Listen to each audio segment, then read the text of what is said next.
Welcome.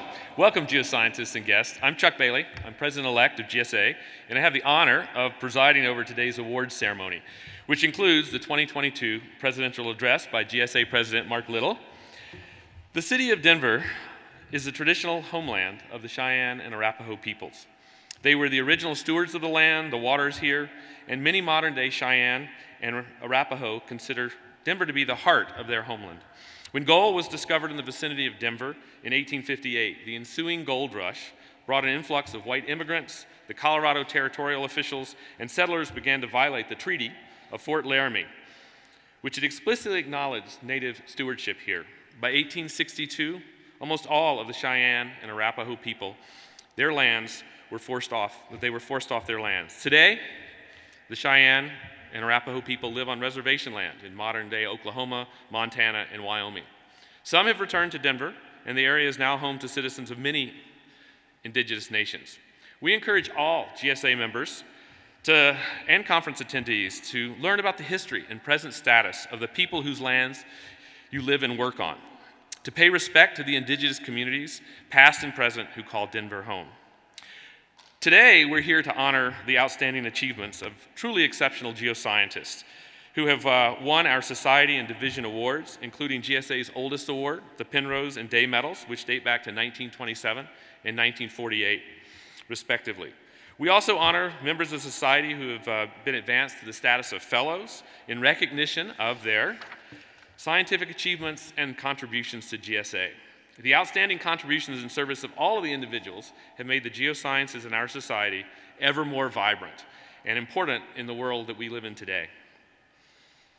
Mark Little is the executive director of CREATE, NC Growth, a national center based at UNC Chapel Hill that is helping businesses, governments, and other organizations create good jobs, equitable economies, and new wealth in distressed communities. Driven by vision of an economy that provides opportunity for all to prosper, his team provides transformational technological assistance, produces useful research, develops innovative policy, and hosts unique convenings.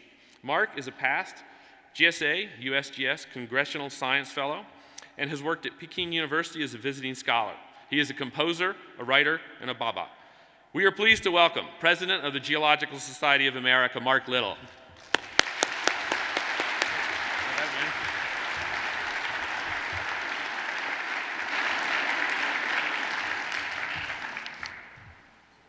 I stand before you thankful for my family, grateful for good health, and in awe of our beautifully complex earth. On this afternoon, I would like to speak with you about many simple things, not always about the earth, but always of the earth.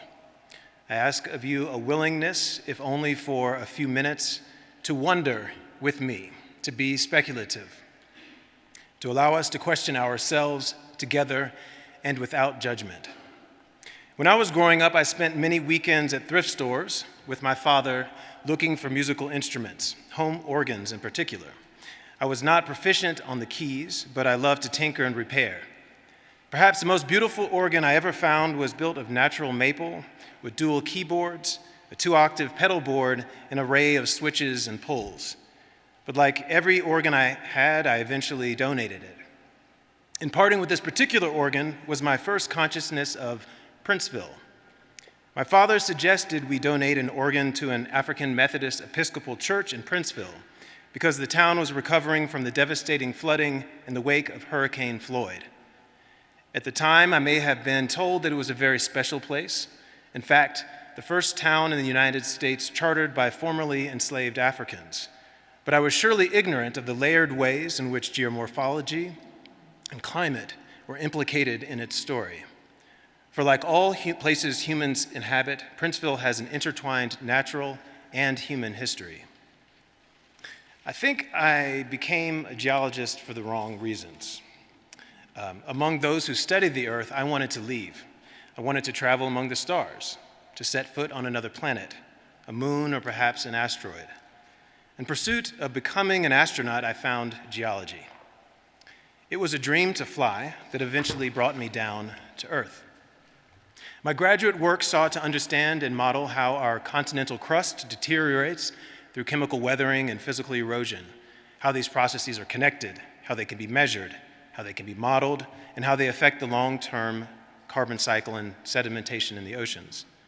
I enjoyed research, but I didn't have the passion for it. I saw it in others, in my advisors, Rick O'Connell, Maria Zuber, and especially my good friend, Cinti Lee. What I most enjoyed was the beauty, intellectual challenge, and profundity of deep time.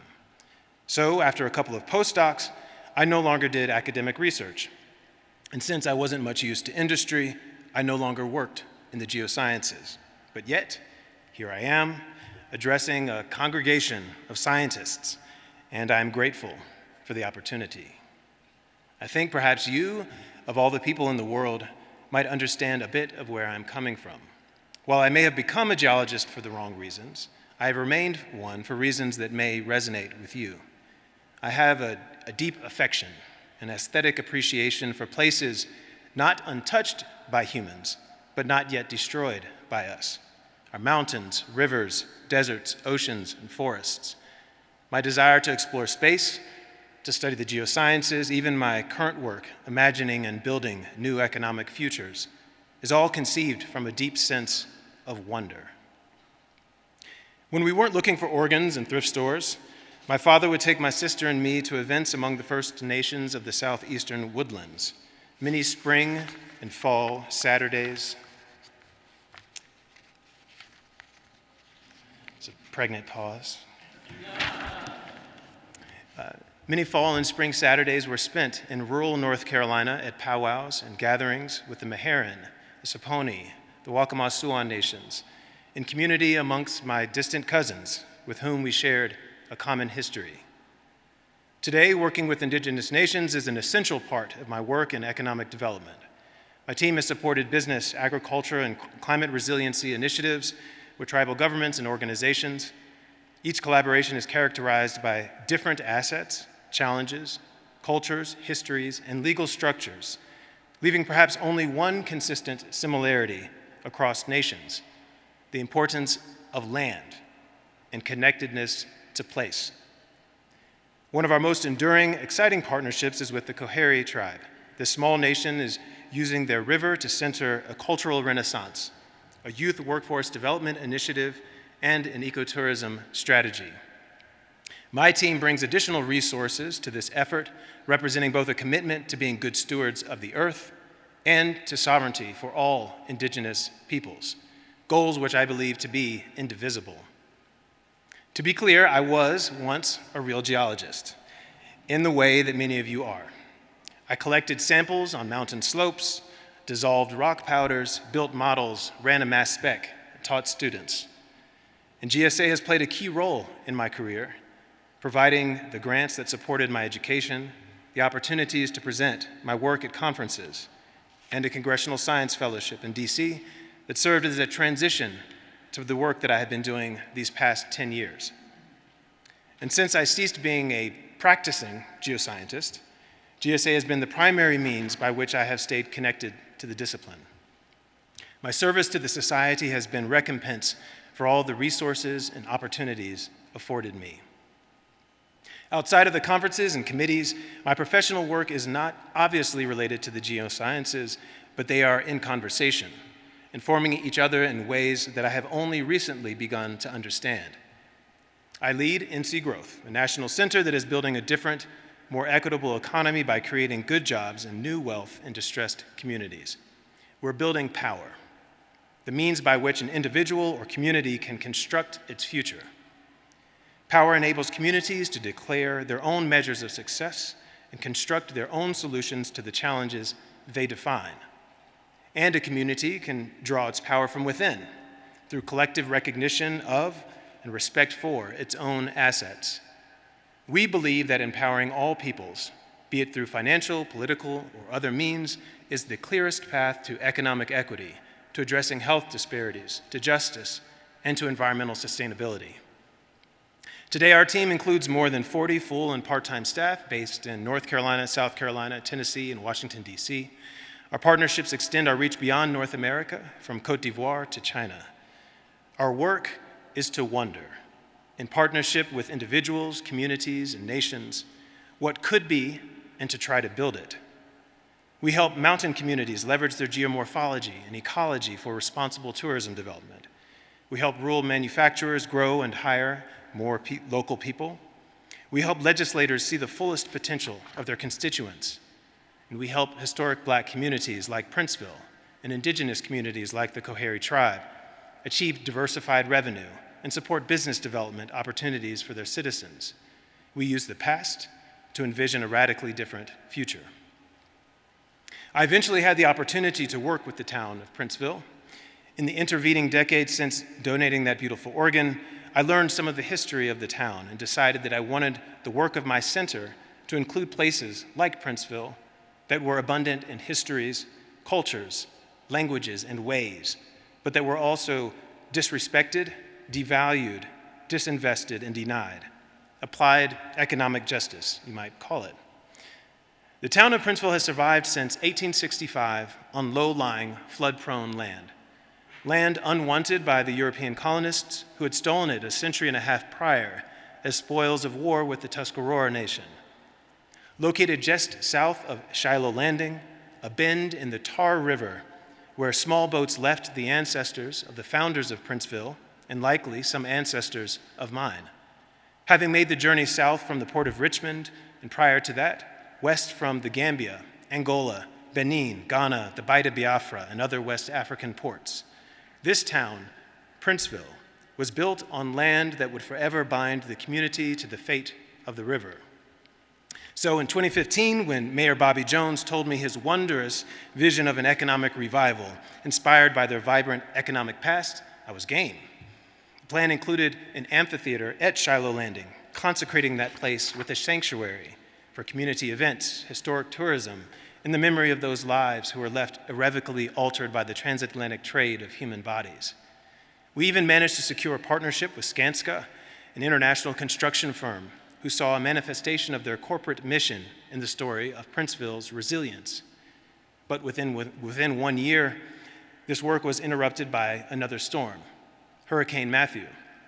That left the town under more than 10 feet of water for a week. The flooding was despair. All my work has been shaped by the methods I learned in studying and practicing the geosciences. Almost always, we begin with an observation or measurement of something that is unknown, unusual, or uncertain. New hypotheses emerge from established theories, and perhaps in what most distinguishes geology from other sciences, we understand that the past creates everything that we see, and that what we observe now will shape the future. The world is a complex, recursive function. Each minute of output is input for the next. And this perspective colors my work. It has meant that my team's approach is very different than my colleagues with backgrounds in economics, public policy, economic development, or business.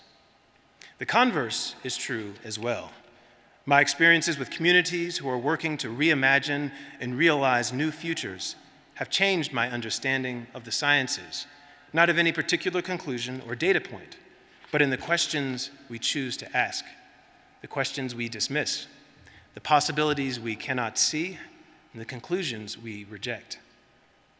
The European scientific revolution, Reformation, Age of Exploration, Enlightenment, and market capitalism have, for more than 300 years, laid the foundation for how we practice our science.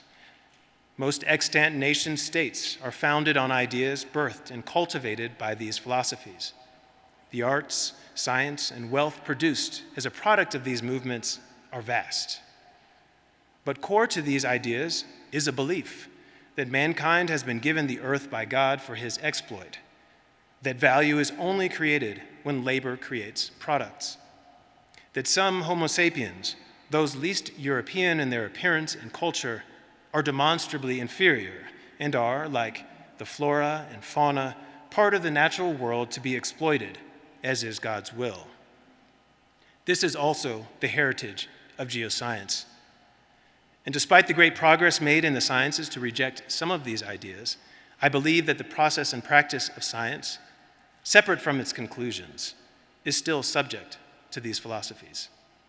Thus, science has a voice, a culture, a subjectiveness that restricts how your knowledge and your ways of seeing wonder in this world could otherwise be called upon to contribute to humanity and to our planet. An example. Geoscience is essential to understanding climate change and addressing its impacts through mitigation, remediation, adaptation, and low-carbon energy development. But in conversations among scientists, and policymakers, and engineers about the energy transition or green revolution, I'm always left thinking that the promises of technology address the symptoms, but obscure the underlying cause. Fossil fuels are remarkable. The preserved energy of an ancient sun, captured in the bodies of billions of organisms, distilled through pressure, heat, and time into extraordinarily convenient energy sources. But firewood is the original renewable energy, and solar, wind, and geothermal power are all remarkable. In our journey to transition from one to the next, we're running away from mass deforestation, air pollution, and global warming, but overlooked is the irreplaceability of an old-growth forest.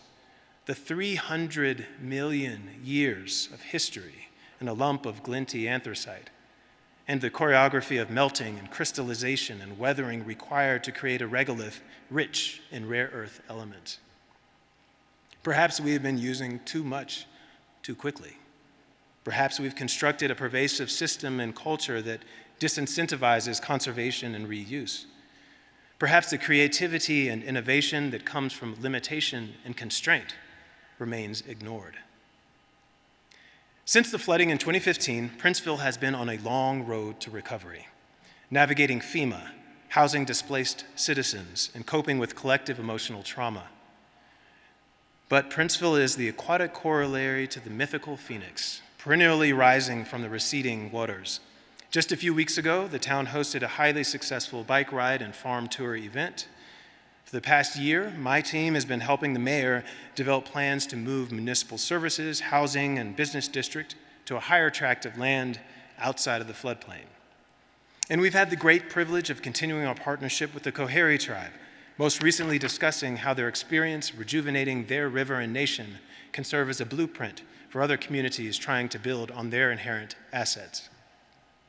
The power of indigenous knowledge lies in the information itself and in its provenance. For example, the technical knowledge of nations like the Yurok, Karuk, Ho'opa, and Wintun is preventing catastrophic forest fires in the state of California and is used by CAL FIRE and the U.S. Geological Survey. And, for example, the complex hunting practices of the Mbuti, Baka, and Batwa peoples, practices which vary by species, season, gestational state, and other factors promote diversity and conservation in the forests of the Congo Basin.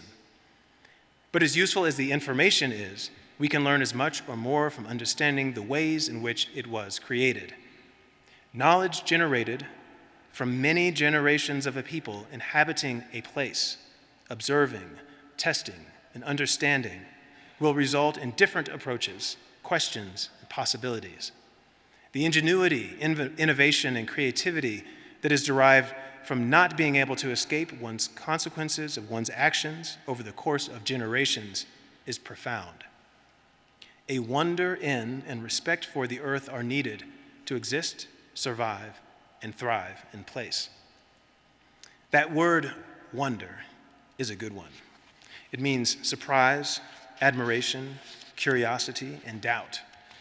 It is this feeling evoked by our natural places to which I am drawn and from which I draw motivation, wonder, the emotional manifestation of taking that first breath in the face of a cold wind.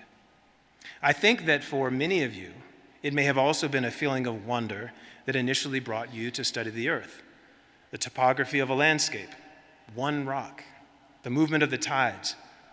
All that surrounds us at once invokes the lexicon of the geosciences. And now, raising children of my own, seeing their surprise, admiration, curiosity, and doubt in the face of nature, I am reminded that the ability to experience the wonder of this planet is primary. Fjords and mountain lakes, rolling hills and ordinary cloudy skies, even Colorado's own red rocks, populate the desktop backgrounds and locked screens of hundreds of millions of computers. The high and low, the wet and arid, snowy and scalding places that humans dream of visiting are celebrated for their geology, whether or not people would use that word. The Earth's ability to arouse us is basic. Many of our colleagues emphasize the utility of the geosciences to garner student interest in a course or to solicit more funding in a national budget.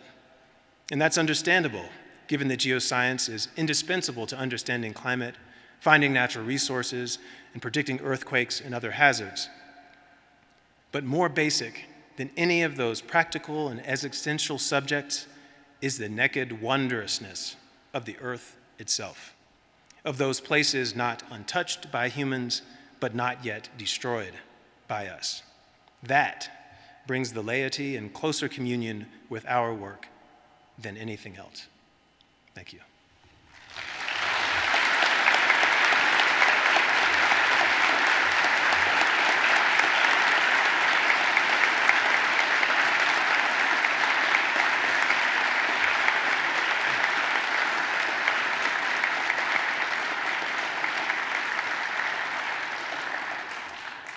Thank you. I would now like to introduce GSA Executive Director, Dr. Vicki McConnell.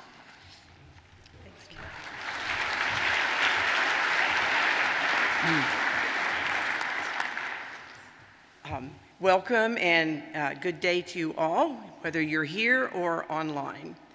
I would like to say that GSA gratefully acknowledges BHP Explorer for sponsoring today's presidential address and awards ceremony. Our thanks to Bruker, Chevron, the Gemological Institute of America, and Image Auto Visuals for their support of the 2022 GSA Connects annual meeting. GSA would like to recognize all of our 2022 sponsors for their contributions, which make many of our programs and our meetings possible. GSA provides various mentoring opportunities for both students and early career professionals. We gratefully acknowledge mentors who make these programs successful. The Roy J. Schliemann Mentor Programs in Applied Geoscience are held exclusively at the GSA section meetings and have been helping students since 1996. These mentor programs give our student and early career membership the opportunity to learn applied geoscience from practicing professionals. This program is generously supported by Roy J. Schliemann through the GSA Foundation. The John Mann Mentors in Applied Hydrogeology programs are held at both the section and the annual meetings. Since 2004, these programs have offered GSA student and early career members easy access to hydrogeology professionals. This program is supported through the GSA Foundation by the late Carol and John F. Mann. The Geoscience Career Exploration Workshops provide mentorship in career planning. The Career Pathways Mentor Panels, since 2000, have offered students and early career members the opportunity to ask questions of individuals who work in various sectors, including government and industry, as well as featured female speakers who address the issues faced by women in the earth sciences. The Career and Women in Geology Pathways Speakers and Mentors offer students and early career members the opportunity to ask questions of professional geologists from all sectors in small group settings. Our networking reception provides an opportunity for students, early career professionals, and professional geologists to network and discuss career-related issues. I would also like to thank all the volunteers for participating in our resume clinic. GSA would like to thank all the mentors who participated in the 2022 On to the Future program. Since 2014, the OTF program has supported hundreds of students from diverse communities to attend GSA Connects, as well as offering mentorship and special sessions with the leadership during the meeting. With funding from individual members and donors, corporate sponsors, GSA sections, divisions, and associated societies, OTF will continue to support students from diverse communities to attend GSA Connects. Again, thank you to all our sponsors and mentors. Let's give them a hand here.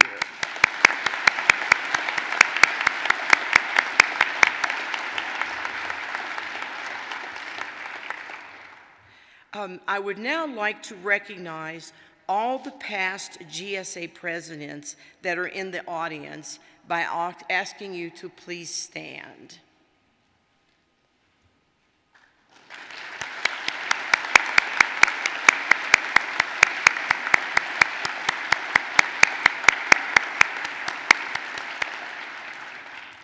We thank you all so much for your service to the Society.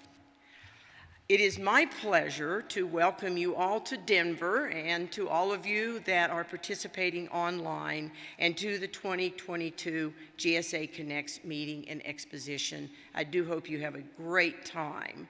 And with that, I'd like to now introduce the GSA Foundation Executive Director, Debbie Marcinkowski, to give a short presentation on the foundation.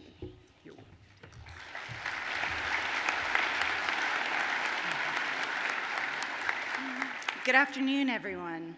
The GSA Foundation's mission is to develop and provide funds to support the programs of the Geological Society of America.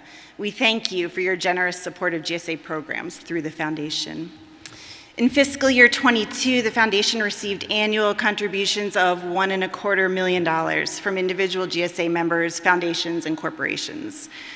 These gifts came from 5,800 donors at all levels and are a testament to the dedication of steadfast supporters.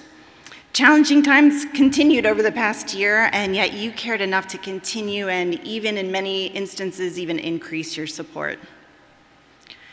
Our student giving group called Tectonicos, Building the Future, was 1,200 students strong this year, demonstrating that this rising group of individuals is as committed to the future of the geosciences as they have seen in all of you. On to the Future and other programs focused on broadening participation in the sciences and remain important areas that individuals and corporations choose to support. It's also been clear that members want to pass on the value of field experiences to next generations of geologists. We had a record 30 J. David Lowell Field Camp scholarships awarded this year, accompanied by engraved transits from our partner Brunton. And of course, GSA members continue to pass on important help they received through GSA graduate student research grants. This year's handful of new opportunities included the Christopher I. and Irene N. Chalaku travel grants for students in Africa, which received an impressive number of applications in its inaugural year this year. So we hope this really might inspire others to help an even wider circle of students present their research within the GSA community. Another type of giving that's played an important historic role in the society, and we're deeply grateful to the number of GSA members each year who notify us that they've included GSA in their planned giving. This type of support is really vital to the society and leaves a legacy of commitment that we at the Foundation are honored to steward into the future. We're happy to see reignited activity with corporate partners and in more integrated areas of involvement. And I'll mention just a couple examples of this that you'll see over this meeting here. Bruker has had a large presence at both section meetings this year and here in Denver, helping us encourage participation in the tech demo area. Chevron is supporting the expanding representation in the geoscience programs, in addition to sponsorship. Lithium America's Vice President of Global Exploration is chairing a session on the geology and environmental impact of lithium resources, which was endorsed by a number of groups. So, we feel that indicates support for more sessions like this ahead. And you heard from Vicki about BHP Explore, which really has an intriguing application opportunity right now around energy transition. The composition of the Foundation Board includes greater representation from several industries, and we're already forging new relationships thanks to their involvement. In 2019, we held the first GSA Foundation Rendezvous for donors, and this spring we happily hosted the second Death Valley Rendezvous and a new trip into the Apennines of Italy just a few weeks ago. Another Death Valley trip is scheduled for the coming spring, so Foundation donors, keep your eyes open on future trips in other areas. The foundation will continue to build awareness across all GSA membership about the value of giving back to your society. We're sincerely grateful to those who support GSA with your contributions. This loyal group of donors gives year after year, and we also recognize there are many ways that members volunteer in service to the society. In addition to nearly 6,000 donors, we hope to reach the remaining 70% of GSA's membership with the message that every little bit from many members makes a big difference in what GSA can offer. You'll be seeing more facts and figures. Well, you're not seeing them quite now, but you'll be seeing some facts and figures from us in the form of infographics that really encourage every member to find your own fit in the geoscience community and the foundation as we work together to ensure the strength and presence of the geosciences. We thank you for all you do.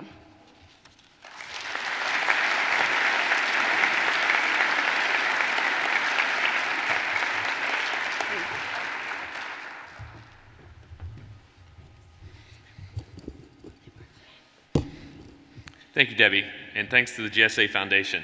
So we're now going to move to the portion of the program where we're really awarding members of society for their great work. So we're going to first start by acknowledging and recognizing the newly elected fellows. Society Fellowship is an honor bestowed on the best of our profession in recognition of their distinguished contributions to the geosciences and to GSA. We applaud the 2022 GSA Fellow Cohort for their exceptional achievements in areas such as publication of geologic research, applied research, teaching, administration of geological programs, contributions to public awareness of geology, leadership in professional organizations, editorial, bibliographic, and library responsibilities. So for our cohort of fellows, as your name is called, please stand, and with the audience, hopefully we will hold our applause until everyone has been read. We're going to sort of queue through that list, but we will have a robust round of applause once we've got everyone standing. So, let's roll it. Kenneth D. Adams.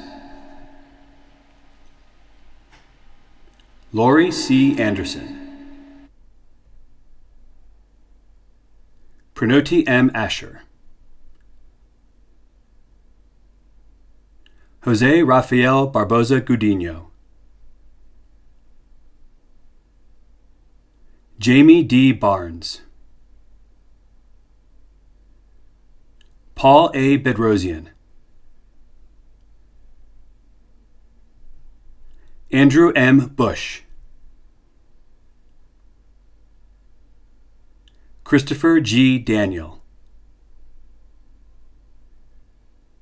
Saugata Datta. Andrew P. DeVette. Paul K. Doss. Ava Enkelman. Andrea Festa. Bonnie Fine Jacobs. Alicia Kahn. David T. King. Kurt O. Conhauser. Jade Star Lackey. Rebecca A. Lang. Nathaniel A. Lifton. Glenn S. Mattioli. Rodney V. Metcalf. Joseph Michalski. Ingrid Padilla. Sandra Pasquier. Jeffrey B. Plesha. Renee M. Price. Mark K. Reagan. Jason A. Reck. Michael Savarese. Elizabeth R. Shermer. Alan L. Smith. James A. Spotilla. Caroline A. E. Stromberg. Peter T. Vischer. Catherine Weitz. Nancy S. Williams.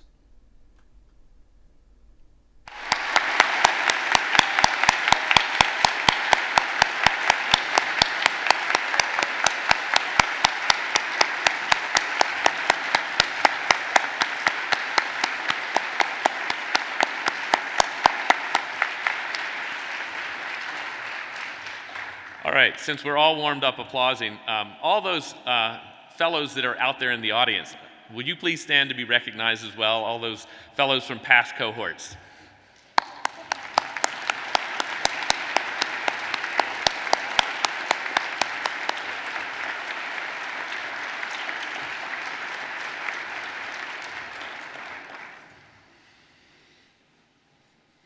All right, we're going to now move to the primary division awardees. As your name is announced, please stand and remain standing until all the awardees have been announced. You ready for this? Yeah? All right. The Rip Rap Geoarchaeology Division Award of the Geoarchaeology Division 2022 winner is David K. Wright. The Gilbert H. Cady Award of the Energy Geology Division 2022 winner is Susan M. Reamer. The E.B. Burwell Jr. Award of the Environmental and Engineering Division Geology recipients are Stephen B. DeLong, Jordan A. Carey, Nicholas Pinter, Carol S. Prentice, and Alexandra Pickering. The Distinguished Career Award of the Geobiology and Geomicrobiology Division 2022 winner is John Valley. The M. Lee Allison Award for Geoinformatics of the Geoinformatics and Science Division, Data Division 2022 winner is Yolanda Jill. The George P. Woolard Award of the Geophysics and Geodynamics Division goes to Ray E. Wells. The Biggs Award for Excellence in Earth Science Teaching of the Geoscience Education Division goes to Christy C. Vizaji. The Mary C. Rabbit History and Philosophy of Geology Award of the History and Philosophy of Geology Division 2022 winner is Marianne Clement. The O. E. Meisner Award of the Hydrogeology Division goes to Beth Louise Parker. The Israel C. Russell Award of the Limnogeology Division goes to Christopher A. Schultz. The Distinguished Geologic Career Award of the Mineralogy, Geochemistry, Petrology, and Volcanology Division goes to Jane Silverstone.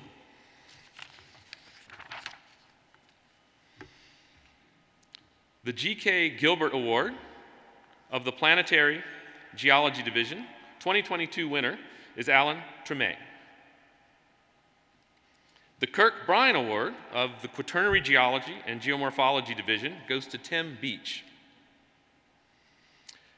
The Lawrence A. Sloss Award of the Sedimentary Geology Division, the 2022 winner is Judith Totman Parrish. The Career Contribution Award of the Structural Geology and Tectonics Division, the 2022 recipient is Peter Molnar. The GSA International Distinguished Career Award of the GSA International, the 2022 winner is Anki Friedrich. The John C. Fry Memorial Award in Environmental Geology, in cooperation with the Association of American State Geologists, AASG, GSA make the annual award for the best paper on environmental geology published either by GSA or one of the state geological surveys. The 2022 award goes to Anna Fleling and David Hart for their 2021 paper, Potential Effects of Climate Change on Stream Temperature in the Marengo River Headwaters, Wisconsin, which is published by the Wisconsin Geology and Natural History Survey in their Bulletin 155. All right, let's have a robust round of applause for all the awardees.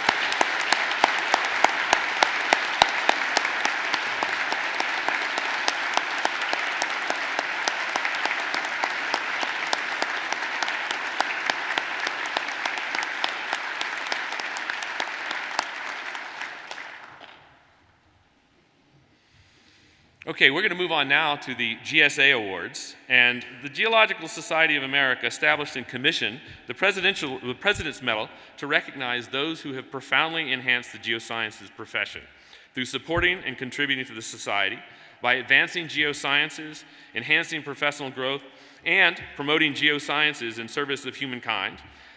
These people have also significantly enlarged our range of scientific understanding and grown our profession. I'd like to introduce to you the immediate past GSA President, Barbara Dutrow.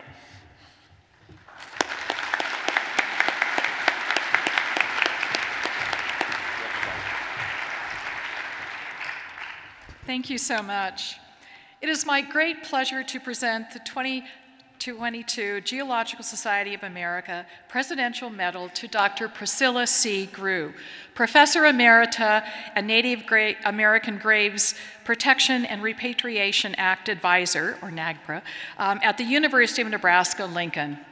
Her highly distinguished career can be summed up as a woman of many firsts, who paved the way for future generations of female geologists and earth scientists.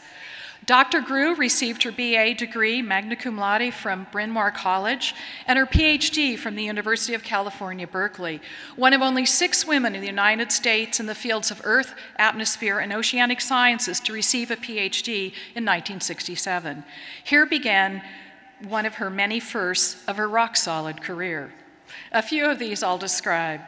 She spent her early years in the academic world and was the first woman to hold a tenure-track appointment in the geology department at Boston College, which at the time did not admit women as undergraduates.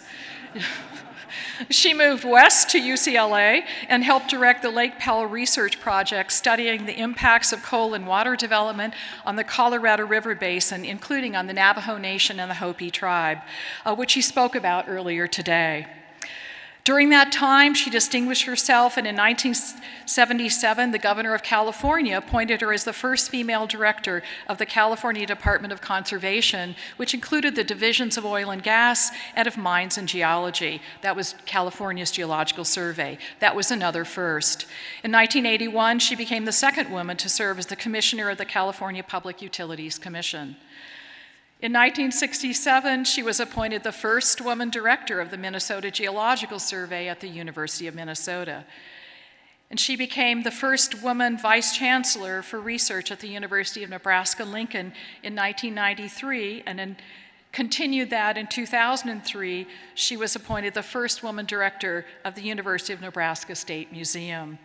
There she serves as the campus officer for NAGPRA compliance from 1993 to June 2022, and presided over the repatriations of nearly 2,000 remains of individuals from the university's archaeological collections to the tribes.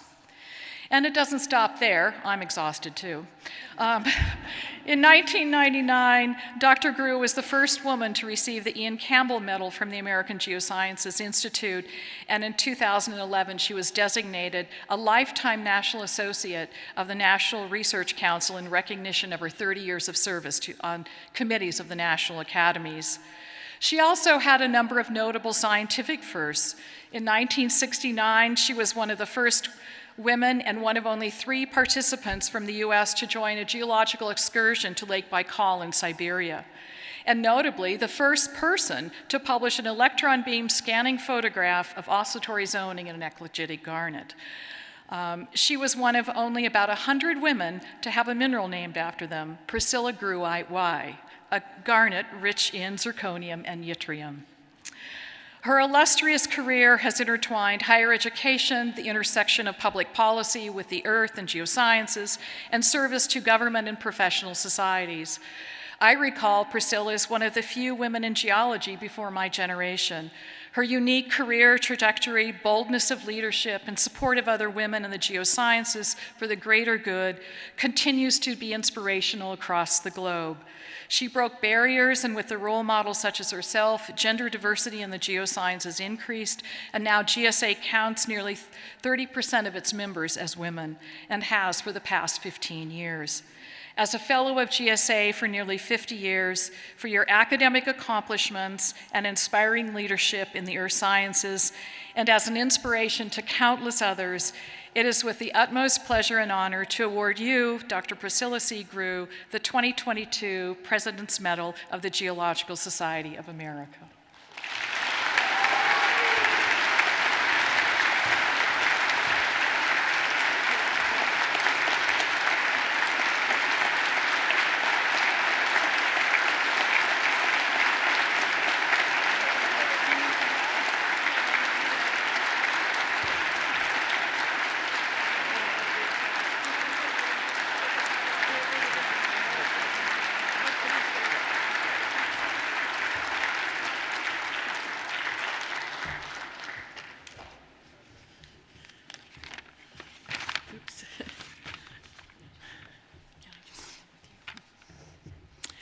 Thank you, past President Dutro. This marvelous and most unexpected medal, my Berkeley professors William Fife and Francis Turner urged me to join GSA in 1965.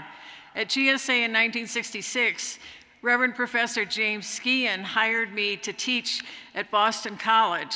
In 1967, he invited me on a field trip to the Worcester coal mine to meet Harvard professor Marlon Billings and his PhD student, Edward Grew, front row. As they say, the rest is history. Father Jim attended our wedding in 1975.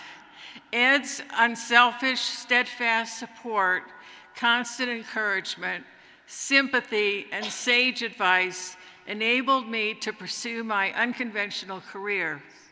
Ed truly shares this career recognition with me because he made it possible for me to accept the best jobs in Sacramento, Minnesota, and Nebraska while he worked at UCLA in Maine. I am deeply grateful to Ed and to my exceptional mentors, Orson Anderson and Charles Drake, who recruited me to the Lake Powell Research Project and taught me international science diplomacy, to Governor Jerry Brown and Resources Secretary Huey Johnson in California, and beginning in 1993, Chancellor Graham Spanier and then Vice Chancellor Prem Paul at Nebraska, who supported my work on NAGPRA repatriation. I am most grateful for this honor. Thank you very much.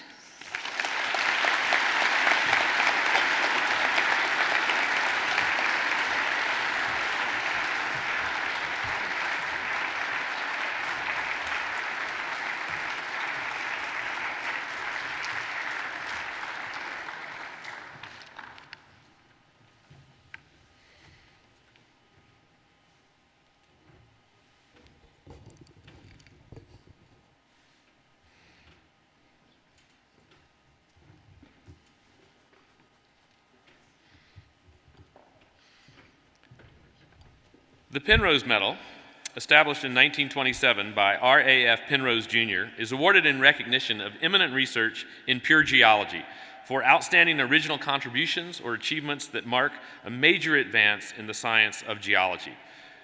Mark Harrison provided the introduction to this year's recipient. Penrose Medal, An Yin. Citationist Mark Harrison wrote, Professor An Yin has made profound contributions to understanding how planetary lithospheres form and deform by relating his tectonic and geophysical observations with rigorous mechanical models. His tectonic reconstruction of the Indo-Asian collision has been the starting point of geological research there for over 25 years, and the vast range of studies he conducted there establish him as arguably the greatest authority on this key region. He used diffusion-induced pressure wave theory to relate, for the first time, slow earthquakes to tectonic tremor propagation, and over the past decade investigated extraterrestrial tectonic processes, leading to provocative proposals that Mars experienced localized plate tectonics, and a new kinematic model for the formation of tiger stripe fractures on Saturn's moon Enceladus. I am honored to introduce Professor An Yin as the 2022 recipient of the Penrose Medal for his outstanding original scientific contributions, which collectively represent a major advance in the science of geology. Congratulations, An Yin.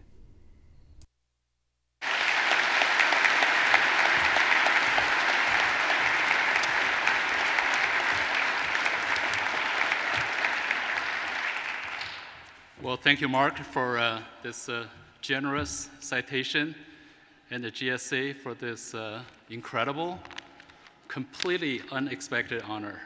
I'm overwhelmed by receiving this award, which I thought was bestowed only on the best minds of our discipline, for which I do not feel qualified.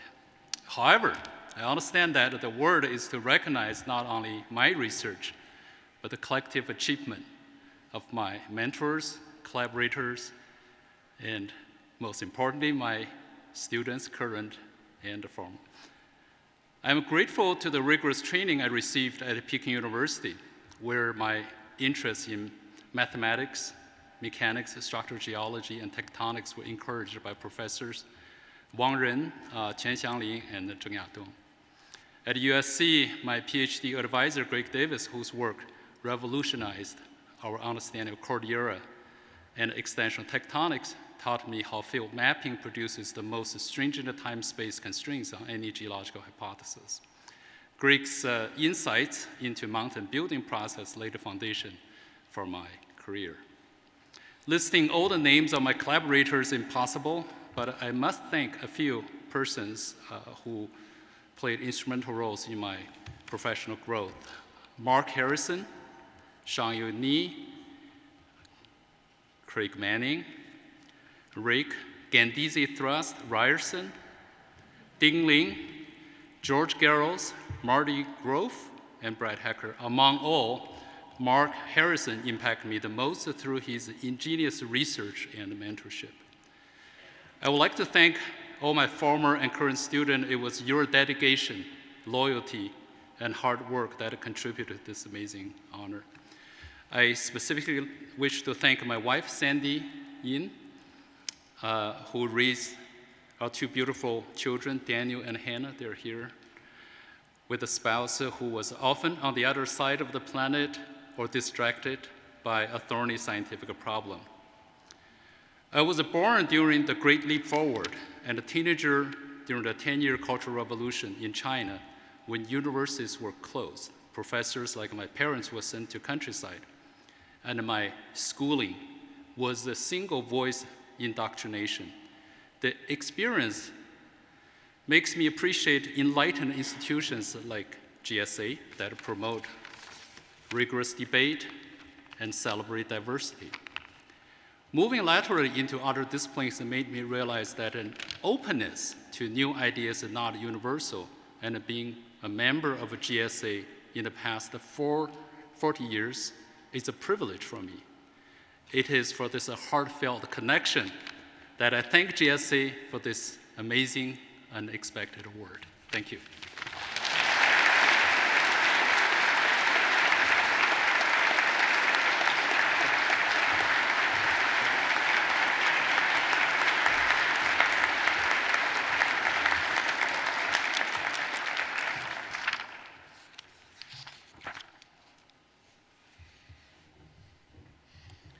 The Day Medal was established in 1948 by Arthur L. Day to be given for outstanding contributions to geologic knowledge through the application of physics and chemistry for solutions to geological problems.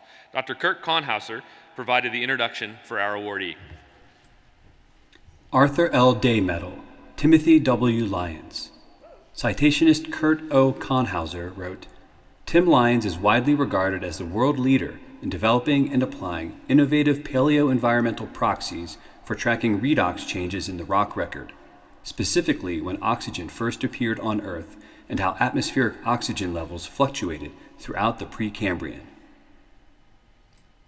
His research has also demonstrated that the present-day richness and diversity of life is the result of billions of years of gradual changes in biogeochemical cycles and biosphere evolution that incrementally transformed our planet's surface conditions. In recent years, he and his team have aimed lessons learned from early Earth toward the search for life beyond our solar system. As an educator, Tim is known for his dedication, support, and mentorship of those at all career stages. Present and former students and postdocs are uniformly enthusiastic in their praise for his supervisory skills, his promotion of their achievements, and his ability to guide while letting them develop in their own direction. Congratulations, Timothy W. Lyons.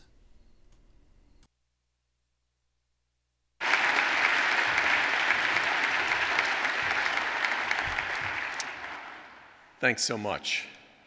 I'm incredibly honored to receive this award and deeply grateful to my nominator, Kurt Konhauser, along with Ariel Anbar, Roger Buick, and Andy Knoll for their support in that effort. All four have been colleagues for decades and epitomize the great fortune I've had in my collaborations and friendships. And I'm humbled when I look at the list of previous recipients, which includes many of my geochemical heroes, including my former graduate advisor, Bob Berner. Bob had a staggering ability to connect dots across all scales of observation. This, in combination with a really special set of classmates at Yale, created a truly inspiring culture that thrived on big questions and elegant solutions. It's hard to imagine, when looking back at decades of career, that a few specific days could stand out. One was in my backyard in New Jersey, as an 8-year-old wondering what a crumbling sandstone was in its former life. That moment planted an early seed nurtured by parents always willing to drive to a quarry or bankroll a summer on an ice field. I remember so well the day when Bob came into my office offering a trip to the Black Sea. And a few years later when Don Winston invited me to look at some very old rocks in Montana. Not long after came the news of my first NASA award and the realization that a purely fortuitous progression from modern stinky muds to their very ancient equivalents could lead to a search for life beyond our solar system. More than anything, this award is a reminder of how truly fortunate I've been to work with so many outstanding colleagues on and off the UCR campus, including a long list of highly accomplished students and postdocs. They are among my greatest sources of pride and gratitude. Through it all, the unwavering support of my department, the campus, and most importantly, my family made each step possible. Thank you.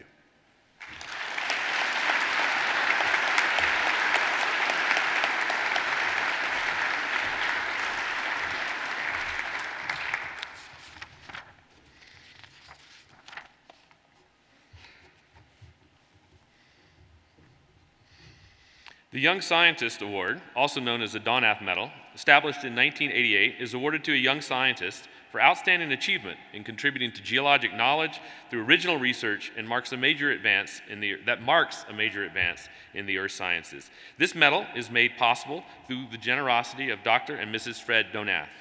Kate Freeman provided the introduction for this year's recipient. Young Scientist Award, Donath Medal, Kimberly V. Lau. Citationist Catherine H. Freeman wrote, Kimberly Lau has advanced the application of non-traditional isotopes and expanded understanding of critical environmental transitions in Earth history. A hallmark of her research is the potent combination of observational data with advanced geochemical modeling techniques. Her work involving uranium and calcium isotopes helped constrain variations in these isotope proxies, and she used these insights to quantify redox changes at the end Permian mass extinction and following snowball Earth events in the Neoproterozoic. Kim's integrated empirical and theoretical studies constrained variations in weathering, which drives biogeochemical cycles on global scales. Her work has also strengthened understanding of the carbon cycle and its relationship with evolution during these key periods. A gifted educator, Kim has demonstrated a deep commitment to equity and to making the geosciences more inclusive.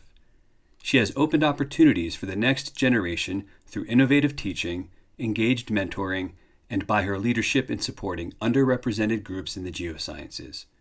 Congratulations, Kimberly V. Lau.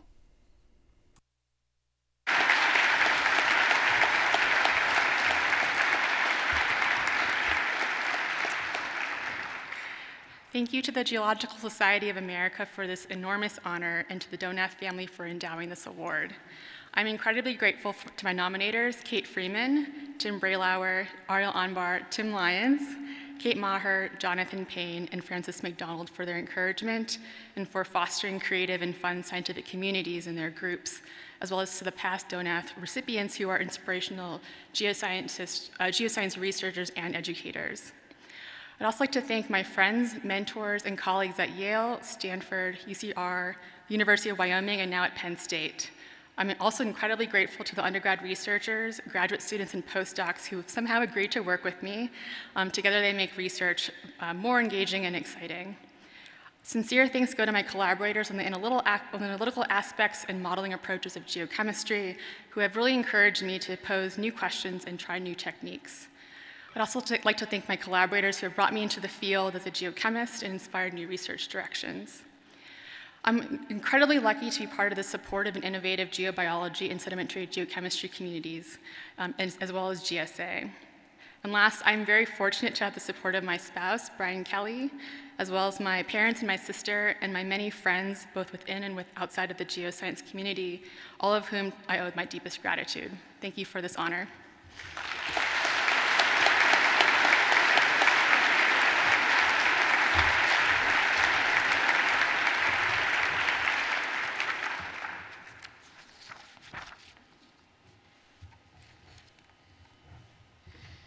The Geological Mapping Award, in honor of Florence Bascom, is named for a woman who was a true pioneer in American geology, the second woman to earn a PhD in geology in the United States, and the first woman hired by the U.S. Geological Survey. The Bascom Mapping Award acknowledges contributions in published high-quality geologic mapping that contribute to a greater understanding of fundamental processes and concepts. Cher Kelly provided the introduction to this year's recipient. GSA Florence Bascom Geologic Mapping Award, Daniel John Koning. Citationist Shari A. Kelly wrote, "I have worked with Dan Koning for 20 years. I've always been impressed by his attention to detail and by his ability to envision the bigger picture using those details." Dan specializes in mapping basin-fill sediments in the Rio Grande Rift in New Mexico. His mapping efforts and his detailed analysis of well logs and cuttings have contributed to a much better understanding of aquifers in the Española, Palomas, Albuquerque, and San Marcial basins. One of his more significant contributions has been the development of a provenance-based stratigraphic framework for the Santa Fe group in the Española basin. In addition, Dan's mapping in several basins in the rift led him to recognize a widespread 8 to 3 million year unconformity that has been used to constrain mantle processes beneath the rift. For his many contributions that have improved our understanding of the Rio Grande Rift, Dan Koning certainly deserves this award. Congratulations, Daniel John Koning.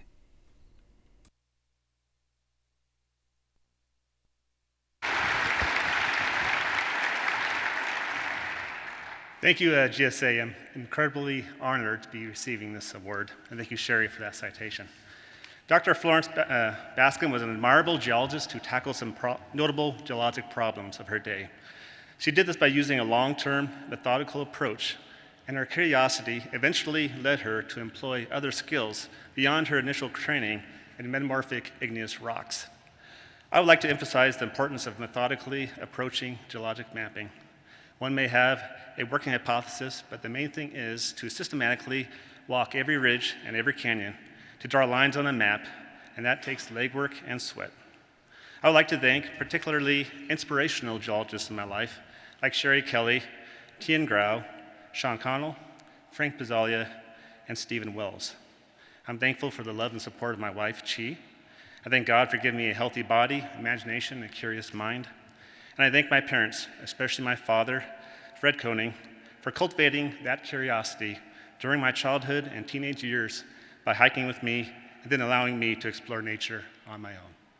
Thank you very much for this award.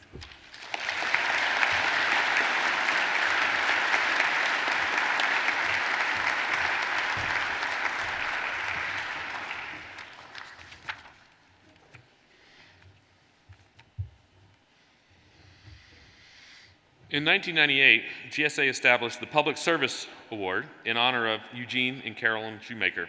It was created to recognize enhancement of the public's understanding of the Earth. Lucille M. Jones and Yumi Wang are the 2022 recipients of the GSA Public Service Award. GSA Public Service Award, Lucille M. Jones. Citationist David Applegate wrote, Dr. Lucy Jones is recognized for her efforts raising public awareness of disaster risks and for helping communities become more resilient. During a 30-year career with the U.S. Geological Survey, Dr. Jones was an extraordinary public servant, matching scientific achievements with dedication to advancing preparedness for earthquakes and other natural hazards. She led the development of scenarios that have sparked a science-based approach to earthquake preparedness that now involves tens of millions of people worldwide. As a senior advisor to the mayor of Los Angeles, Dr. Jones spearheaded a consensus approach to improving building safety and strengthening the city's water infrastructure. Dr. Jones has long been the approachable voice of authority on natural hazards. When disaster strikes, the world's major media outlets turn to her for answers. Her skill in communicating with reporters and connecting with the public has made her one of the most trusted scientists in America. Congratulations, Lucille M. Jones.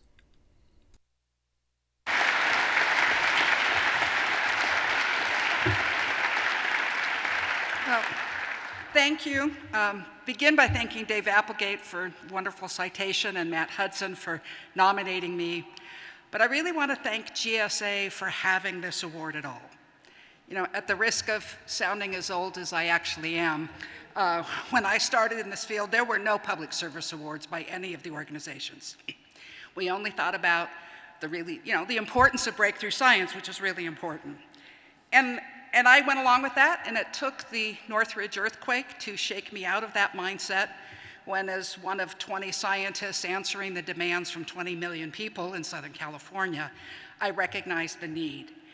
And I ended up going, and I started down the path of more public service with putting down roots in earthquake country, which exposed me to the whole field of social science and discovering there's a whole field of science that tells us why people don't listen to us scientists.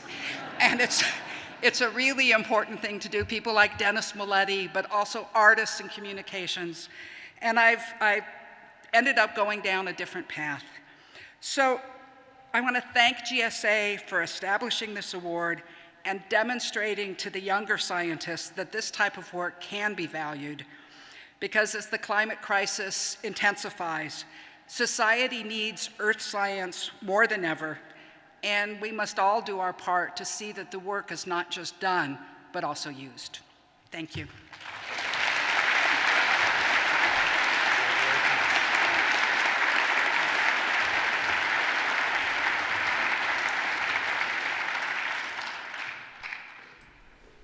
GSA Public Service Award, Yume Wang. Citationist Jeff Rubin wrote, Yume Wang has been a continual presence in the Pacific Northwest, pushing the Cascadia subduction zone and other seismic hazards into public consciousness and policy for more than 25 years. As a geologist and geotechnical engineer, her work on infrastructure lifelines and their interdependencies has identified critical vulnerabilities and provided paths forward. Her participation on the National Academy's Committee on State-of-the-Art and Practice in Earthquake-Induced Soil Liquefaction Assessment helped illuminate a major hazard in the U.S. and abroad. Her technical contributions are equaled by her engagement with policymakers, emergency managers, including me, and responders, infrastructure owners and operators, and the public. From her AAAS Congressional Science Fellow days through chairing Oregon's Seismic Safety Policy Advisory Commission, helping steer the Oregon Resilience Plan to implementation, and helping bring Shake Alert to the Pacific Northwest, she has made everyone who steps into earthquake country a little safer. Congratulations, Yume Wang.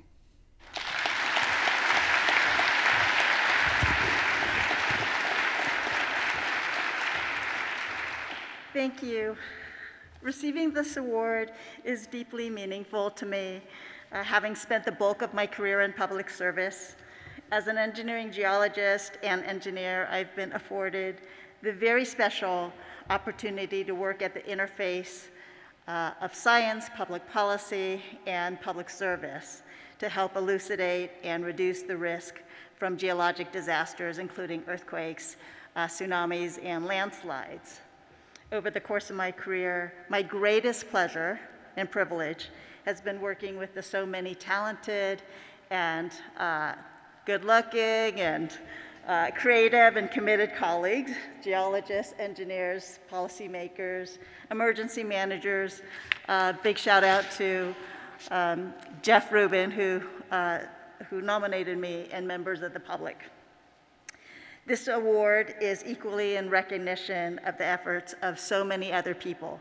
Thank you for this honor.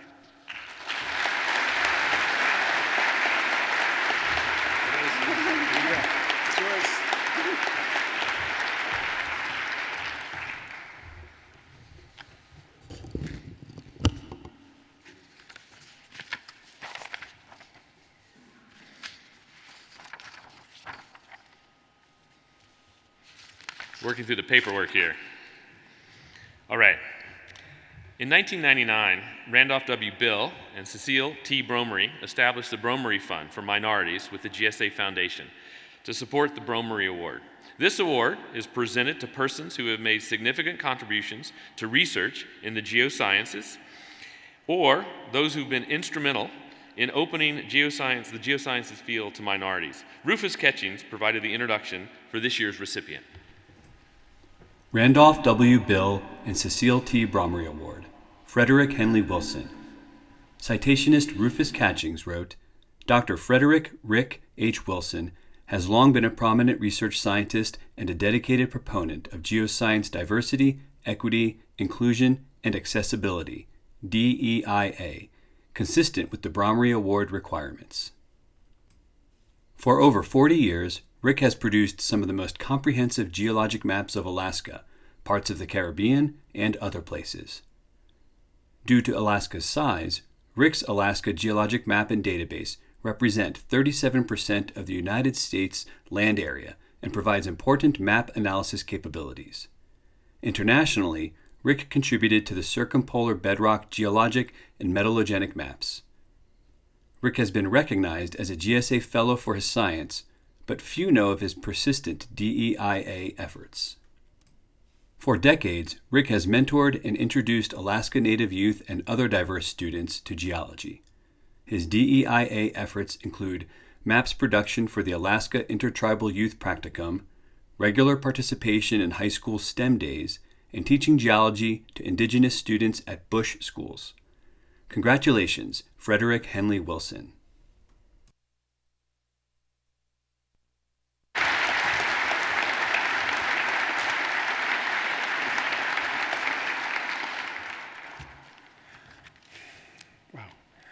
I'm incredibly thankful to receive the 2022 Bromley Award. I'd especially like to thank Rufus Catchings for nominating me and all the individuals who supported this nomination. I never imagined being considered for this award, much less receiving it. I appreciate that Ralph and Cecil Bromery and GSA for the establishment of this award. It is my hope to pay it forward, bringing more minorities into his field.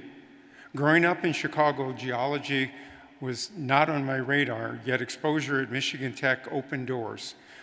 Looking back over a career full of adventures I never imagined I'd have, this has been a wonderful journey.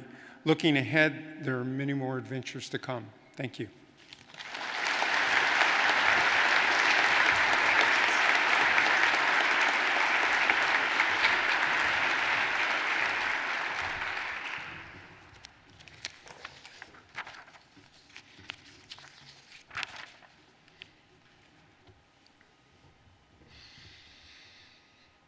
The GSA Distinguished Service Award recognizes individuals for exceptional service to the society. Alicia Kahn provided the citation for Jennifer Nocerino. GSA Distinguished Service Award, Jennifer Nocerino. Citationist Alicia Kahn wrote, Jennifer has been the backbone of career services at GSA since 2006, running programs and coordinating volunteers. She runs short courses, field courses, panels, resume workshops, and luncheons, often with tens of events overlapping, all while managing the GeoCareers Lounge area that is open for students throughout the annual GSA meetings. The ease with which she performs these tasks is characterized by her ready smile and willingness to stop and answer any questions. It is the combination of her personability, her organization, her enthusiasm, and the very magnitude of events she runs that make her an absolute force. This is not just a job for Jennifer, but a passion, and one that she overachieves in every day. GSA and the geologic community benefit from the loyalty that Jennifer engenders in her volunteers and the students who return year after year to work with her or benefit from her superbly run programs. Congratulations, Jennifer Nocerino.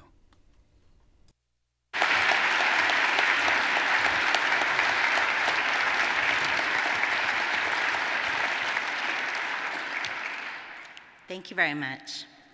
Students, professionals, friends, and family. Between working for GSA, AGU, and teaching in graduate school, I've spent more than 30 years working with students. My 16 years here at GSA have given me the opportunity to work with some of the brightest and kindest students I've ever had the pleasure to interact with. From mentor programs to career workshops and short courses, our students have repeatedly thanked me. I would not be able to help our students without the multitude of professional GSA members that I see sitting in this room right now. I'm sure I've reached out and emailed everyone sitting in this room at some point to sit on a panel, be a mentor, or to run a short course. The willingness of everyone in this room to volunteer their time year after year has been amazing. Your kindness and graciousness make my job easy. I thank each and every one of you for volunteering your time to the next generation of geoscientists. I thank you all for being such an incredible pleasure to work with. And I thank you all for being a part of our wonderful community. Finally, a special thank you to my family for your understanding that my travel schedule and all my very late nights have allowed me to help a phenomenal group of young people. Thank you so much to all of you. Thank you.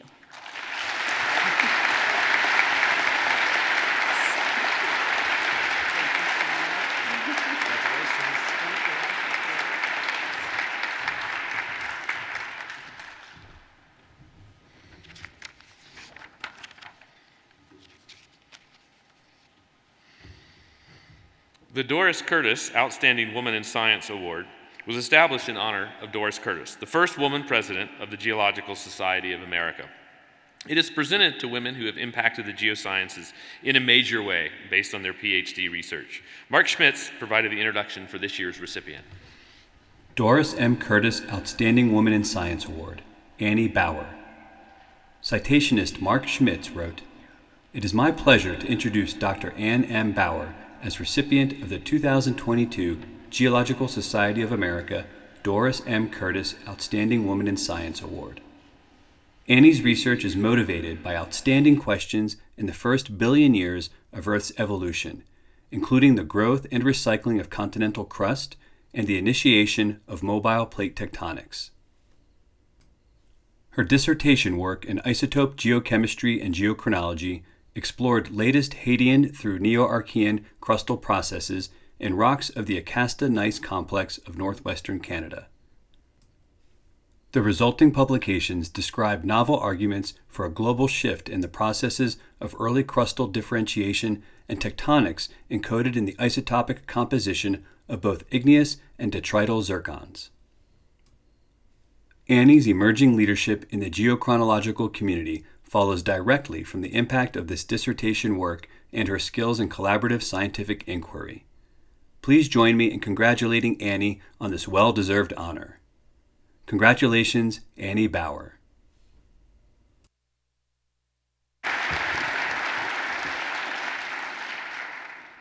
I'm honored to receive this award and to join the ranks of the incredible recipients. Doris Curtis made substantial research and outreach contributions to our field, and I will continue to look to her as a source of inspiration toward all that I can do toward making our community a more equitable and inclusive place. I was fortunate to have substantive and diverse support throughout my PhD. I owe very much to Shuhei Ono, Bruce Nelson, Matt Horstwood, John Stone, and Tim Grove for their exceptional mentorship. I would also like to thank my generous collaborators, Jesse Reimink and Tom Chaco, for many hours of merriment discussing old rocks, and my partner, Ken Ferrier, for being my biggest supporter. My sincere thanks to Mark Schmitz, the nominators, and the awards committee for this honor. I owe the most thanks, of course, to my former PhD advisor, Sam Bowring. The importance that he placed on sharing his love with our planet with anyone that he could continues to inspire me. Thank you.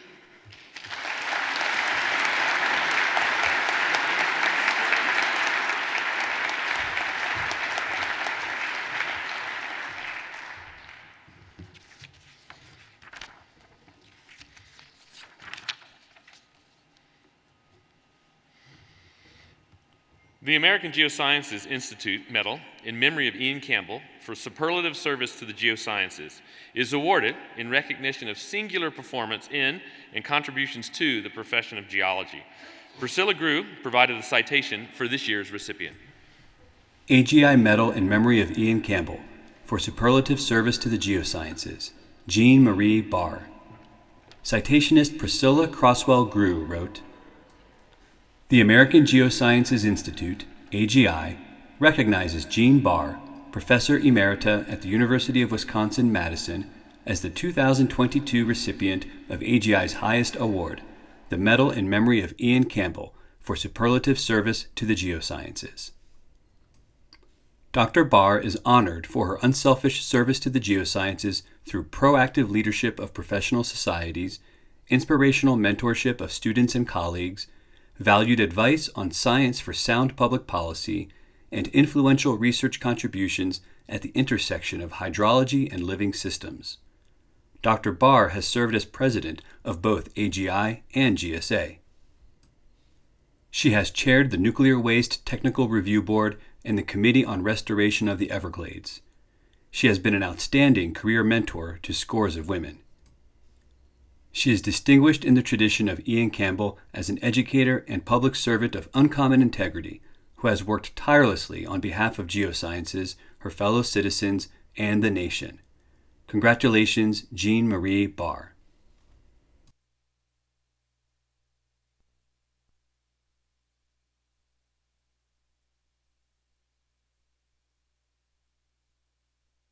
Undergraduate and aspiring environmental scientist almost 50 years ago to find a welcoming and intellectually stimulating home in the Department of Geology and Geophysics at Yale. My mentors there were scientists who cared deeply not only about their discoveries, but also about the geoscience community. And through my first job in consulting, into graduate school at Stanford and with the USGS, and through the start of my academic career at UW-Madison, I met many colleagues and role models who demonstrated strong commitments to service to the geoscience community and to using geoscience in service to humanity and our planet. I felt honored to be invited as an assistant professor to participate in national and international review panels, and later in my career to assume leadership positions for organizations such as GSA and AGI. Each opportunity for service brought with it a chance to learn new and exciting things, but the best part has been the many wonderful and inspiring friends I've made along the way. Thank you again.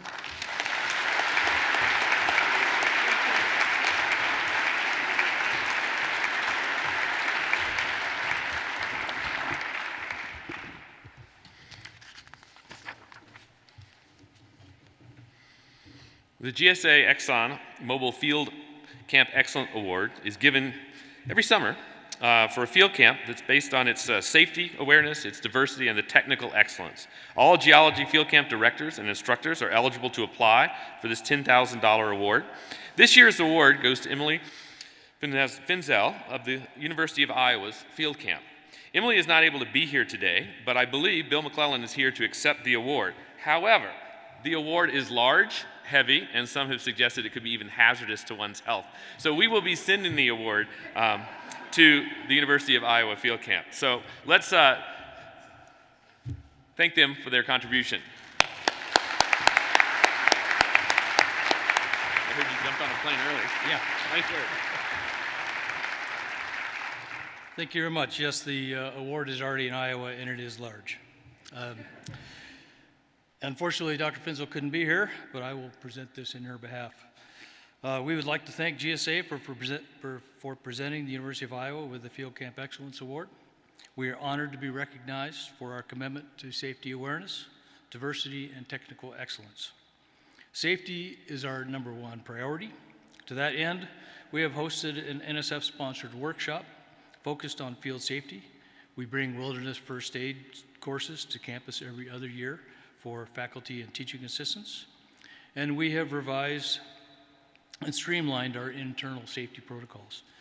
In terms of diversity, we have created a DEI task force to evaluate whether our current curricular structure deters underrepresented minority students and students with families and/or disabilities.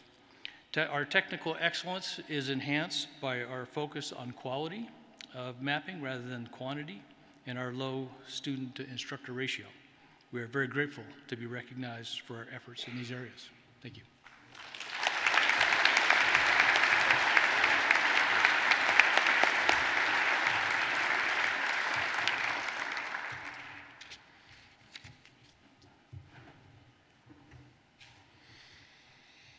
All right, we're going to move to the recognition of GSA's honorary fellow awardees for this year.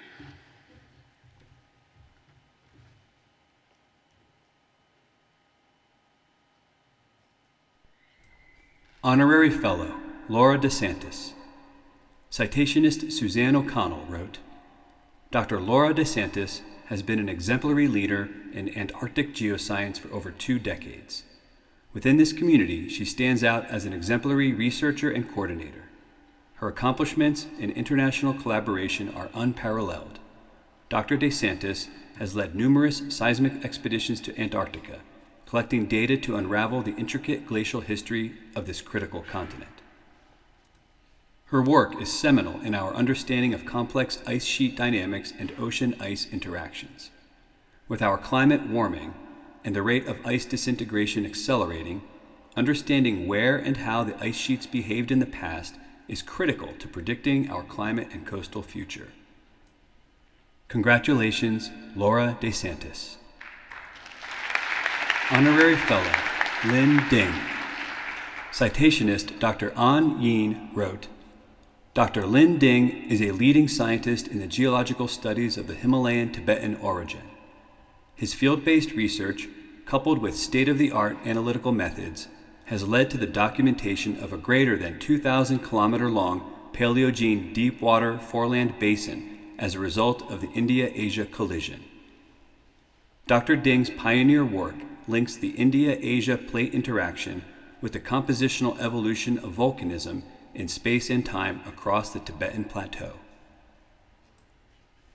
His research also established high-quality, site-specific paleoelevation histories in the Himalayas and across Tibet, which was achieved by simultaneously quantifying the past climate change and tectonic deformation. Equally impressive is Dr. Ding's unselfish record of enabling more than 200 international researchers in the past 4 decades, from some 20 countries, to conduct field research in Tibet. Dr. Ding's outstanding scientific contributions and unselfish collaborations make him an amply deserved recipient of this year's GSA Honorary Fellow Award. Congratulations, Lynn Ding.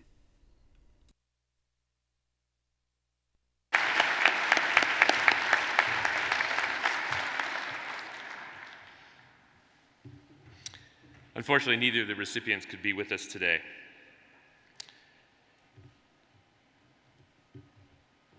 So we're very close to the end, and I appreciate seeing all of you there. But I would like to go off script for just a minute, because many of you in the audience know, but maybe not everyone knows, that Vicki McConnell is actually retiring as Executive Director of GSA. And Vicki has been a very steady hand on the GSA tiller through very good times and very difficult times. So let's thank Vicki for her stewardship of the Geological Society of America.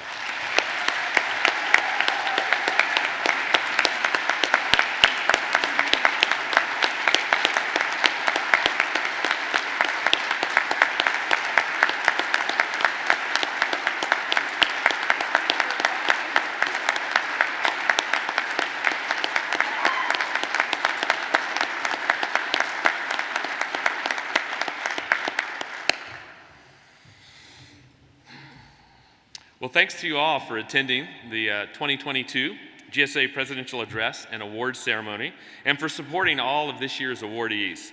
The event is concluding, and what we are hoping you will do is that you will mingle with the award winners, but we would like you to mingle with them out in the foyer there. There is another GSA event. These are busy, busy meetings. So as we wind this up, we should not stampede to the back, but sort of proper way make our way out there and congratulate all the awardees. Thank you so much for attending, and I hope the rest of your 2022 GSA Connects is fabulous.